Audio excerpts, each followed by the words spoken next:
कभी आपने सोचा है कि हम मृत्यु से इतना डरते क्यों हैं? ऐसा क्या है मृत्यु में जिसे समाज ने पीढ़ियों से डरावना, मनहूस और दुर्भाग्य का रूप दे दिया है?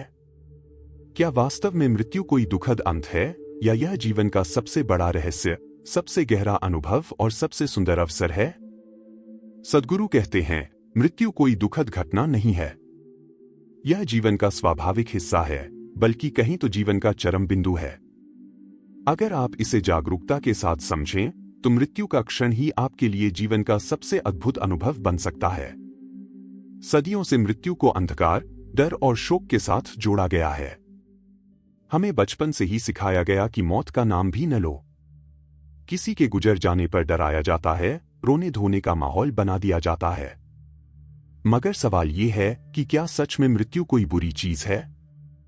या फिर हम उसे बस इसलिए नहीं समझ पाए क्योंकि हमें कभी इसकी सच्चाई बताई ही नहीं गई?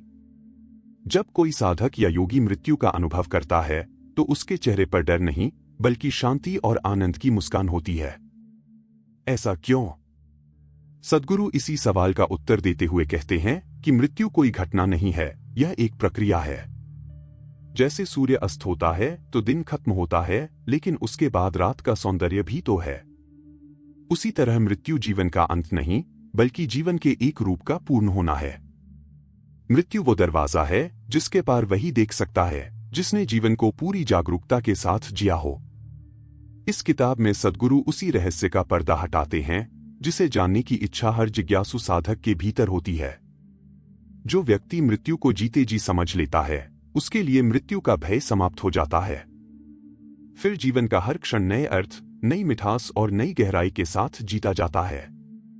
यही मृत्यु का वास्तविक रहस्य है। और यही इस पुस्तक का मूल संदेश है, मृत्यु को समझो, जीवन को पालो। जब भी हम मृत्यु का नाम सुनते हैं, तो हमारे भीतर एक अनजाना डर, बेचैनी और असहायता का भाव उठता है। मगर सद्गुरु कहते हैं कि मृत्यु कोई डरावनी या दुखद बात नहीं है। दरअसल हम केवल उसी चीज से डरते हैं जिसे हम समझ नहीं पाए। और मृत्यु मानव जीवन का सबसे बड़ा रहस्य बनकर हजारों वर्षों से अनसुलझा पड़ा है। इस किताब में सद्गुरु बताते हैं कि मृत्यु कोई अचानक घटने वाली घटना नहीं है। यह एक सुंदर, सुसंगठित और सूक्ष्म प्रक्रिया है जिसमें हमारे शरीर के 5 तत्व पृथ्वी, जल, अग्नि, वायु और आकाश क्रमशः इस शरीर को छोड़ते हैं। साधारण तौर पर हम मान लेते हैं कि जैसे ही किसी की सांस रुक गई, हृदय धड़कना बंद हुआ, मृत्यु हो गई। मगर सद्गुरु कहते हैं कि शारीरिक मृत्यु और वास्तविक मृत्यु में बड़ा अंतर है। भले ही श्वास रुक जाए, मगर प्राण यानी जीवन ऊर्जा तुरंत नहीं जाती। मृत्यु के बाद भी कुछ समय तक शरीर और उसके ऊर्जा स्तर में क्रियाएं चलती रहती हैं। इसी कारण से हिंदू परंपरा में 3 दिन, 7 दिन और 13 दिन तक क्रियाक्रम और अंतिम संस्कार की विधियां बनाई गई है। सद्गुरु बताते हैं कि मृत्यु की यह प्रक्रिया शरीर, मन, प्राण और आत्मा के अलग अलग स्तर पर घटती है। जैसे जैसे तत्व इस शरीर को छोड़ते हैं, वैसे वैसे व्यक्ति की ऊर्जा भी अपने कर्मों और अनुभव के अनुसार आगे के मार्ग पर निकलती है।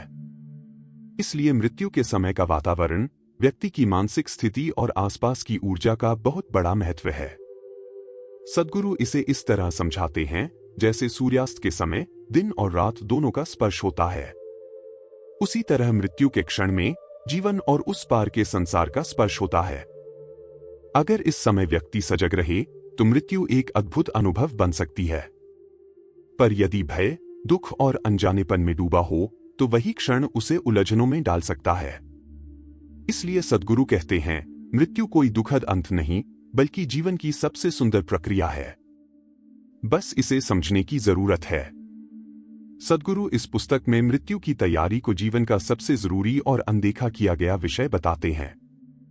हम दिन रात अपने भविष्य की तैयारी में लगे रहते हैं, पढ़ाई, नौकरी, पैसा, घर, परिवार और जाने क्या क्या। मगर जिस एक सत्य को हम सबको एक दिन अनिवार्य रूप से देखना है, उस मृत्यु की तैयारी कभी नहीं करते।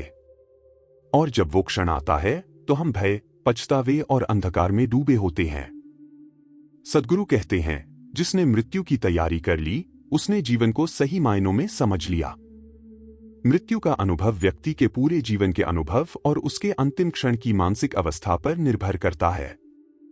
सद्गुरु बताते हैं कि जिस प्रकार आप जीवन में सोचते हैं, जीते हैं, अपने भीतर कैसी ऊर्जा और भावनाएं संजोते हैं, वही मृत्यु के क्षण में भी आपके साथ होता है। यदि कोई व्यक्ति जीवन भर दुख, भय, क्रोध और अशांति में जिया है, तो मृत्यु भी वैसी ही कष्टदायक होगी। और अगर किसी ने ध्यान, साधना और आनंद से भरा जीवन जिया है, तो मृत्यु भी उसके लिए उत्सव बन सकती है। इसलिए सद्गुरु मृत्यु के क्षण की तैयारी को एक साधक के लिए सबसे अहम साधना बताते हैं। वे समझाते हैं कि मृत्यु के क्षण में अंतिम विचार, अंतिम स्मृति और व्यक्ति की ऊर्जा जिस अवस्था में होती है, वही उसकी आगे की यात्रा को निर्धारित करती है। यही कारण है कि भारतीय परंपरा में मरते समय भगवान का नाम स्मरण करने, अच्छे विचारों की बात करने और पवित्र वातावरण बनाने की परंपरा है। सद्गुरु कहते हैं कि मृत्यु को लेकर डरने की बजाय उसकी तैयारी करनी चाहिए। ध्यान, योग, प्राणायाम और सत्संग के जरिए अपनी ऊर्जा को ऊंचा रखना चाहिए। अपने भीतर करुणा, शांति और जागरूकता को सहेजना चाहिए।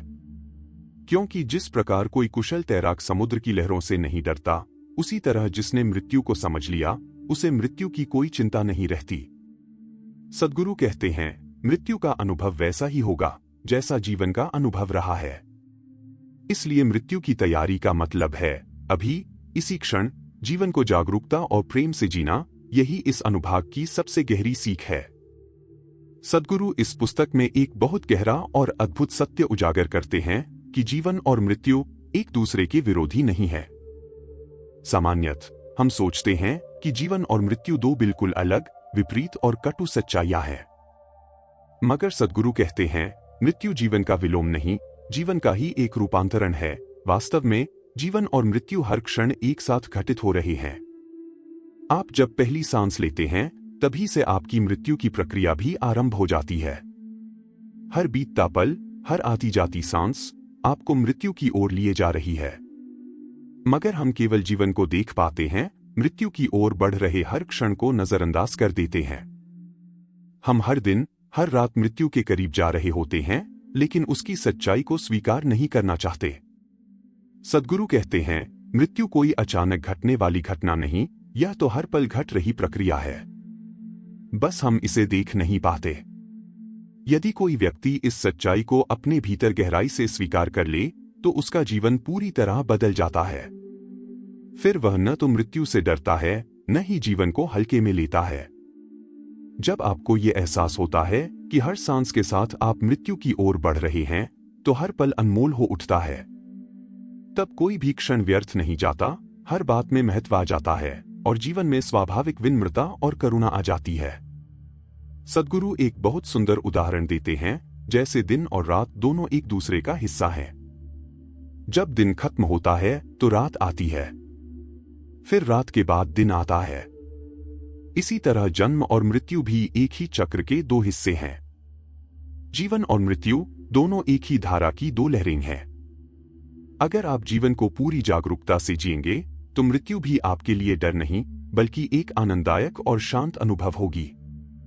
सद्गुरु कहते हैं, जो व्यक्ति मृत्यु के साथ अपनी मित्रता कर लेता है, वह जीवन को पहली बार पूरी तरह जी पाता है। यही इस अनुभाग का सबसे सुंदर और गहरा संदेश है। सद्गुरु इस पुस्तक में मृत्यु के बाद के अनुभव को बेहद सूक्ष्म और रहस्यमय रूप से समझाते हैं। उन्होंने बताया है कि जब किसी व्यक्ति की मृत्यु होती है, तो सिर्फ उसका भौतिक शरीर नष्ट होता है, मगर उसकी ऊर्जा, प्राणशक्ति और चेतना एक विशेष प्रक्रिया के तहत अपने अगले पड़ाव की ओर बढ़ती है। और यह यात्रा कैसी होगी, यह इस बात पर निर्भर करता है कि उस व्यक्ति ने जीवन कैसे जिया था, उसके कर्म कैसे थे और मृत्यु के समय उसकी स्थिति कैसी थी। सद्गुरु बताते हैं कि मृत्यु के बाद शरीर के 5 तत्व, पृथ्वी, जल, अग्नि, वायु और आकाश, क्रमशः इस शरीर को छोड़ देते हैं। मगर प्राण यानी जीवन ऊर्जा तुरंत समाप्त नहीं होती। वह मृत्यु के बाद भी 3 दिन से लेकर 13 दिन तक, या कुछ विशेष मामलों में उससे अधिक समय तक, एक सूक्ष्म अवस्था में बनी रहती है। इसी कारण भारतीय परंपरा में मृत्यु के बाद 3 दिन, 7 दिन और 13 दिन तक तर्पण, पिंडदान और अन्य अनुष्ठान करने की परंपरा बनाई गई है। सद्गुरु समझाते हैं कि यदि मृत्यु के समय वातावरण शांत, पवित्र और सकारात्मक हो, तो मरने वाले की ऊर्जा सरलता से अगले पड़ाव तक चली जाती है। मगर यदि मृत्यु के समय या बाद में शोक, क्लेश, भय और नकारात्मकता का माहौल हो तो वह ऊर्जा उलझ जाती है। ऐसी स्थिति में आत्मा या सूक्ष्म शरीर को आगे बढ़ने में कठिनाई होती है। उन्होंने बताया कि मृत्यु के बाद व्यक्ति की चेतना और ऊर्जा उसके जीवन के कर्मों और अनुभव के अनुसार भिन्न भिन्न योनियों या अवस्थाओं में जाती है। कुछ लोग शीघ्र ही अगला जन्म ले लेते हैं, कुछ ऊर्ध्व लोकों में चले जाते हैं और कुछ भटक भी सकते हैं। यही कारण है कि सद्गुरु अनुष्ठानों और प्रार्थनाओं का महत्व समझाते हैं। सद्गुरु कहते हैं, मृत्यु के बाद भी व्यक्ति का अस्तित्व पूरी तरह समाप्त नहीं होता। उसकी ऊर्जा और चेतना अपने स्तर के अनुसार यात्रा करती है। मृत्यु के बाद का अनुभव वैसा ही होगा जैसा जीवन में आपने अर्जित किया है। यही इस अनुभाग की सबसे गहरी और महत्वपूर्ण सीख है। सद्गुरु इस पुस्तक में मृत्यु के प्रति जागरूकता को जीवन का सबसे बड़ा साधन और सबसे शक्तिशाली गुरु बताते हैं। वे कहते हैं कि अगर मनुष्य हर पल यह स्मरण रखे कि वह मृत्यु के करीब जा रहा है तो उसके जीवन का तरीका ही बदल जाएगा। सामान्यतः हम जीवन को बहुत हल्के में लेते हैं। हम मान लेते हैं कि अभी बहुत समय है, कल भी जिएंगे, अगले साल भी रहेंगे। और इसी भ्रम में हम अनावश्यक दुख, क्रोध, ईर्ष्या और उलझनों में अपना जीवन बर्बाद कर देते हैं। मगर जब कोई साधक या योगी मृत्यु की सच्चाई को गहराई से समझ लेता है और हर पल यह स्मरण रखता है कि अगली सांस निश्चित नहीं है, तो उसके भीतर विनम्रता, करुणा और जीवन के प्रति गहरा आदर आ जाता है। सद्गुरु कहते हैं, यदि आप मृत्यु को हर पल अपने साथ लेकर चलें तो जीवन कभी बोझ नहीं बनेगा। हर सांस, हर पल, हर अनुभव अनमोल हो जाएगा। वे समझाते हैं कि मृत्यु का डर इसलिए होता है क्योंकि हम मृत्यु को अनजाना समझते हैं। जो चीज अनदेखी होती है उसका डर हमेशा बना रहता है। मगर अगर हम मृत्यु की प्रकृति को समझ लें और हर क्षण उसके साथ जीना सीख लें तो मृत्यु डर नहीं बल्कि एक साथी की तरह जीवन के साथ चलने लगेगी। सद्गुरु ने यह भी बताया कि मृत्यु का स्मरण व्यक्ति के भीतर स्वाभाविक रूप से संयम, विवेक और जागरूकता ला देता है। फिर छोटी छोटी बातों पर दुखी होना, गुस्सा करना, दूसरों से नफरत करना या ईर्ष्या करना व्यर्थ लगने लगता है। जब आपको यह एहसास होता है कि यह जीवन क्षणभंगुर है और कभी भी समाप्त हो सकता है, तो हर व्यक्ति, हर अनुभव और हर क्षण अनमोल हो जाता है। सद्गुरु कहते हैं, मृत्यु की स्मृति को हर समय साथ रखें क्योंकि वही जीवन को गहराई, अर्थ और सौंदर्य देती है। मृत्यु का भय खत्म हो जाए तो जीवन पहली बार पूर्ण रूप से जिया जाता है। यही इस अनुभाग का सबसे बड़ा और सुंदर संदेश है। सद्गुरु इस पुस्तक में मृत्यु को केवल एक घटना नहीं बल्कि एक प्रक्रिया बताते हैं जिसे जागरूक होकर प्रबंधित किया जा सकता है। आमतौर पर जब मृत्यु की बात होती है तो हम इसे अनहोनी, दुखद और बेबस परिस्थिति मानते हैं। मगर योग और साधना के मार्ग पर चलने वाले योगियों ने सदियों से मृत्यु को न केवल जागरूक होकर जिया है बल्कि उसकी पूरी प्रक्रिया को अपने नियंत्रण में लेकर अपने समय और तरीके से प्राण त्यागे हैं। सद्गुरु कहते हैं, मृत्यु अगर अनजाने में हो तो पीड़ा बनती है, मगर यदि आप उसे जागरूकता से अपनाएं तो वह सबसे सुंदर अनुभव में बदल जाती है। वे समझाते हैं कि मृत्यु का सही प्रबंधन केवल मृत्यु के समय नहीं बल्कि जीवन भर की साधना, ध्यान और जागरूकता से संभव होता है। जब आप अपनी ऊर्जा को सहेज कर रखते हैं, अपने विचारों को नियंत्रित करते हैं और जीवन को गहराई से समझते हैं तो मृत्यु के समय वही जागरूकता आपकी सबसे बड़ी शक्ति बन जाती है। सद्गुरु ने उदाहरण दिया कि प्राचीन काल में योगी मृत्यु के समय अपनी ऊर्जा को सिर के शीर्ष भाग, जिसे ब्रह्मरंध्र कहते हैं, की ओर खींच लेते थे और वहीं से प्राण त्यागते थे। ऐसा करने पर उनकी मृत्यु सहज, शांत और पीड़ा मुक्त होती थी। भारतीय ग्रंथों में भी कहा गया है कि जिस दिशा से प्राण निकलता है उसी के अनुसार व्यक्ति की आगे की यात्रा निर्धारित होती है।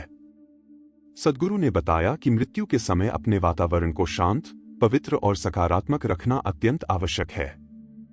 नकारात्मक विचार, डर, रोना धोना या डरावना माहौल मृतक की ऊर्जा को उलझा सकता है। इसलिए उन्होंने कहा कि जीवन भर साधना और ध्यान का अभ्यास करें ताकि मृत्यु का क्षण भी एक जागरूक और सुंदर अनुभव बन सके। सद्गुरु कहते हैं, जो मृत्यु का प्रबंधन कर ले वह जीवन को भी अपनी मुट्ठी में कर सकता है। मृत्यु को समझो, उसे अपनाओ और फिर देखो कि जीवन कितनी गहराई और मिठास से भर उठेगा। यही इस अनुभाग की सबसे गहरी और दिव्य सीख है। प्रिय साधक, अब तक आपने सद्गुरु की इस अद्भुत पुस्तक डेथ एन इनसाइड स्टोरी के माध्यम से जो सुना और समझा, वो केवल एक किताब का सार नहीं था। यह जीवन और मृत्यु के उस रहस्य का दर्पण है जिसे जानना हर जीवित प्राणी का जन्मसिद्ध अधिकार है। क्योंकि जब तक मृत्यु का भय भीतर जीवित है, जीवन कभी पूरी तरह आनंदित और स्वतंत्र नहीं हो सकता। सद्गुरु हमें यही सिखाते हैं कि मृत्यु से डरने की बजाय उसे समझो, उसके साथ मित्रता करो। जब आप मृत्यु की प्रकृति को जान लोगे, तो जीवन अपने आप सहज, सुंदर और मधुर बन जाएगा। हर दिन, हर क्षण, हर सांस अनमोल लगने लगेगी। न कोई दुख बड़ा लगेगा, न कोई डर पकड़ पाएगा। और सबसे सुंदर बात, जीवन का हर पल परम आनंद में बीतेगा। मृत्यु को जान लेना यानी जीवन को जीत लेना है। इसलिए सद्गुरु कहते हैं, यदि आप मृत्यु को जीते जी देख लें, तो जीवन आपकी मुट्ठी में होगा। मैं आपसे यही निवेदन करता हूं कि इस ज्ञान को केवल सुनकर भूल मत जाइए, इसे अपने जीवन में उतारिए। हर दिन कुछ पल मृत्यु का स्मरण करिए, ध्यान और साधना कीजिए। जीवन को जागरूकता के साथ जीना शुरू कर दीजिए। और हाँ, अगर इस पुस्तक का यह सार आपके हृदय को छू गया हो, तो नीचे कमेंट करके जरूर बताइए। आपके लिए इस किताब का सबसे गहरा संदेश क्या था? आपने कौन सा विचार सबसे अधिक महसूस किया? कमेंट करके अपनी अनुभूति साझा करें। अगर आप ऐसे ही और गूढ़, जीवन बदलने वाले ग्रंथों और आध्यात्मिक रहस्यों की व्याख्या सुनना चाहते हैं, तो इस चैनल को जरूर सब्सक्राइब कर लीजिए। वीडियो को लाइक कीजिए और अपने उन दोस्तों तक पहुंचाइए जो जीवन और मृत्यु के रहस्य को जानना चाहते हैं। आपका जीवन शांत, गहरा और दिव्य बना रहे।